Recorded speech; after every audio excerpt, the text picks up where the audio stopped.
Hello student, আশা করছি তোমরা সকলেই অনেক ভালো আছো।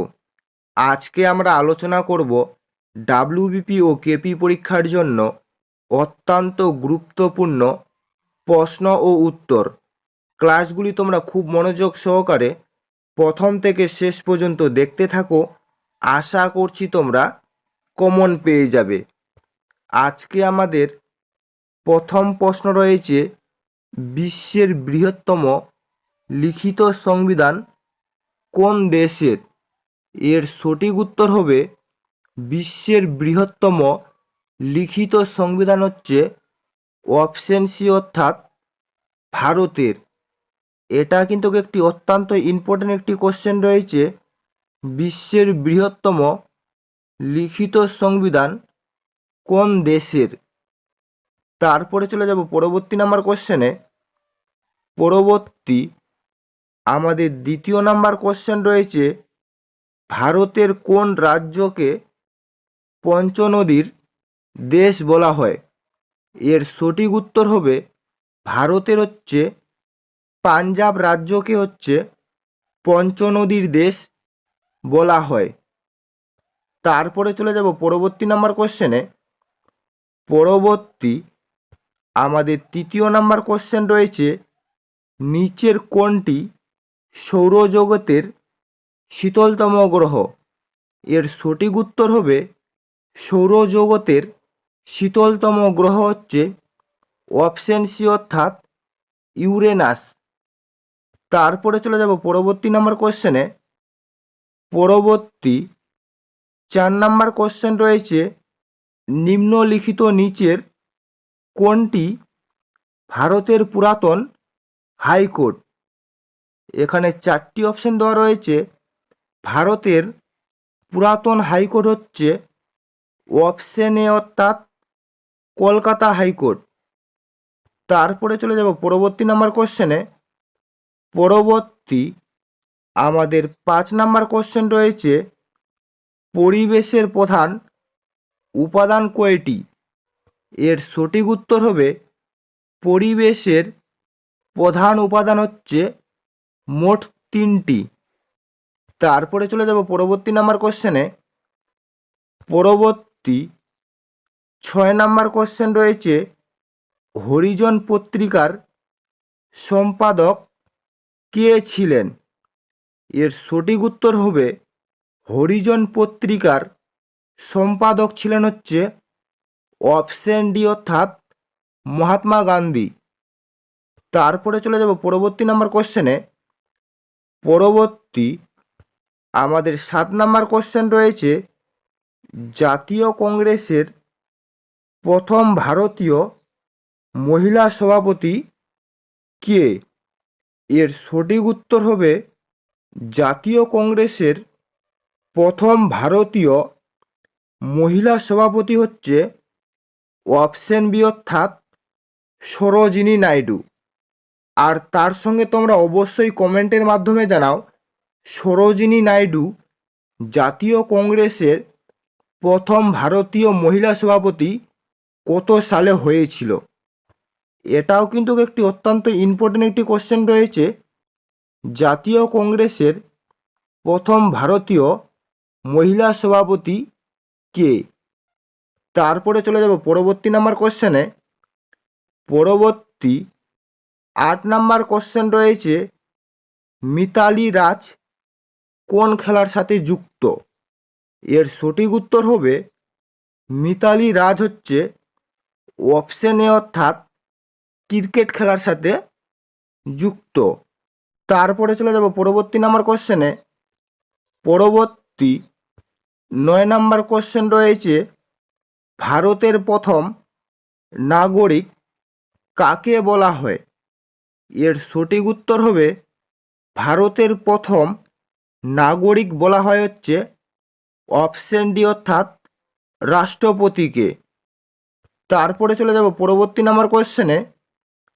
পরবর্তী 10 নাম্বার কোশ্চেন রয়েছে, প্রথম আলো বাংলা উপন্যাসটি কার লেখা? এর সঠিক উত্তর হবে প্রথম আলো বাংলা উপন্যাসটি হচ্ছে অপশন এ অর্থাৎ সুনীল গাঙ্গুলির লেখা। তারপরে চলে যাব পরবর্তী নাম্বার কোশ্চেনে।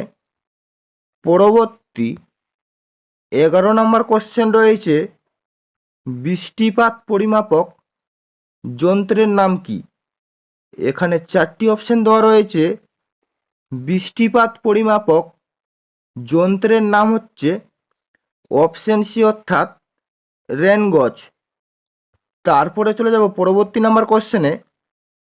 পরবর্তী 12 নম্বর কোশ্চেন রয়েছে, কয়লা উৎপাদনে পৃথিবীতে ভারতের স্থান কত? এর সঠিক উত্তর হবে কয়লা উৎপাদনে পৃথিবীতে ভারতের স্থান হচ্ছে দ্বিতীয়। তারপরে চলে যাব পরবর্তী নাম্বার কোশ্চেনে। পরবর্তী আমাদের 13 নম্বর কোশ্চেন রয়েছে, সাইমন কমিশন কবে বয়কট করা হয়? এটাও একটি অত্যন্ত ইম্পর্টেন্ট একটি কোশ্চেন রয়েছে। সাইমন কমিশন কবে বয়কট করা হয়?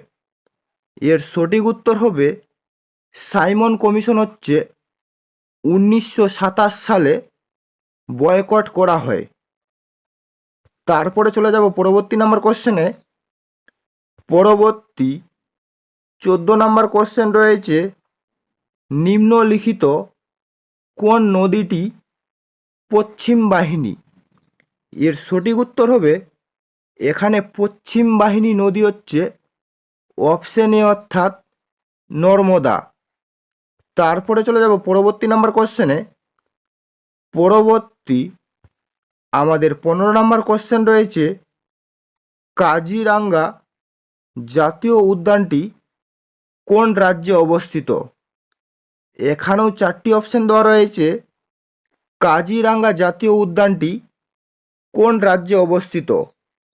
এর সঠিক উত্তর হবে কাজিরাঙ্গা জাতীয় উদ্যানটি হচ্ছে অপশন সি অর্থাৎ আসাম রাজ্যে অবস্থিত। তারপরে চলে যাব পরবর্তী নাম্বার কোশ্চেনে। পরবর্তী 16 নম্বর কোশ্চেন রয়েছে, হলুদ বর্ণের পরিপূরক বর্ণ কোনটি? এর সঠিক উত্তর হবে হলুদ বর্ণের পরিপূরক বর্ণটি হচ্ছে অপশন বি অর্থাৎ নীল। তারপরে চলে যাব পরবর্তী নাম্বার কোশ্চেনে। পরবর্তী আমাদের 17 নম্বর কোশ্চেন রয়েছে, বাংলার নানা সাহেব কাকে বলা হয়? এর সঠিক উত্তর হবে বাংলার নানা সাহেব বলা হয় হচ্ছে রামরতন মল্লিককে। তারপরে চলে যাব পরবর্তী নাম্বার কোশ্চেনে। পরবর্তী 18 নম্বর কোশ্চেন রয়েছে, গোবর গ্যাসে প্রধানত কোন গ্যাস থাকে? এটাও একটি অত্যন্ত ইম্পর্টেন্ট একটি কোশ্চেন রয়েছে। গোবর গ্যাসে প্রধানত কোন গ্যাস থাকে? এর সঠিক উত্তর হবে গোবর গ্যাসে হচ্ছে মিথেন গ্যাস থাকে। তারপরে চলে যাব পরবর্তী নাম্বার কোশ্চেনে। পরবর্তী 19 নম্বর কোশ্চেন রয়েছে, কম্পিউটারের মস্তিষ্ক কাকে বলা হয়? এর সঠিক উত্তর হবে কম্পিউটারের মস্তিষ্ক বলা হয় হচ্ছে সিপিইউকে। তারপরে চলে যাব পরবর্তী নাম্বার কোশ্চেনে। পরবর্তী আমাদের লাস্ট 20 নম্বর কোশ্চেন রয়েছে, ভারতে প্রথম জনগণনা কবে শুরু হয়? এর সঠিক উত্তর হবে ভারতের প্রথম জনগণনা শুরু হয় হচ্ছে 1872 সালে। এই ছিল মূলত আজকের আপডেট। যদি তোমাদের ভিডিওটি ভালো লেগে থাকে তাহলে অবশ্যই লাইক, কমেন্ট এবং শেয়ার করে দিবেন।